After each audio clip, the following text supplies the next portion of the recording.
अस्सलामुअलैकुम इस्तकबाल आपका हमारे चैनल पर। इस वीडियो में हम इंग्लिश में इस्तेमाल होने वाले 3 ज़मानों को मिसालों के ज़रिए से समझते हैं। 3 ज़माने कौन से? वो है प्रेजेंट टेंस, पास्ट टेंस और फ्यूचर टेंस।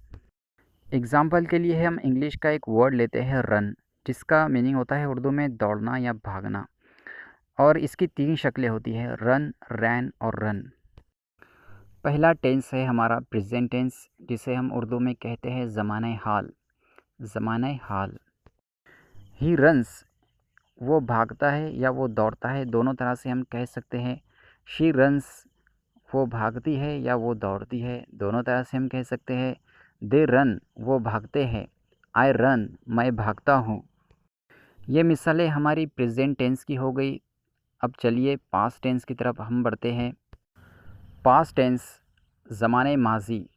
जब भी हम उर्दू में कहेंगे वो भागा, तो हम इंग्लिश में कहेंगे ही रैन। ही रन्स नहीं, ओके।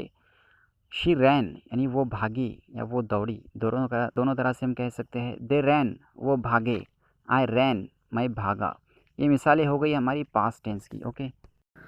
ज़माना मुस्तक़बिल, future tense. He will run, वो भागेगा। शी विल रन, वो भागेंगी या वो दौड़ेंगी। दे विल रन, वो दौड़ेंगे। आई विल रन, मैं दौड़ूँगा। ये मिसालें हमारी हो गई अब फ्यूचर टेंस की। तीनों टेंसेस हमने देख लिए। इस तरह के वीडियोस अगर आपको चाहिए तो मुझे आप कमेंट बॉक्स में कमेंट करके ज़रूर बताइए। तब तक के लिए मिलते हैं अगले वीडियो में अगले टॉपिक के साथ में, ओके।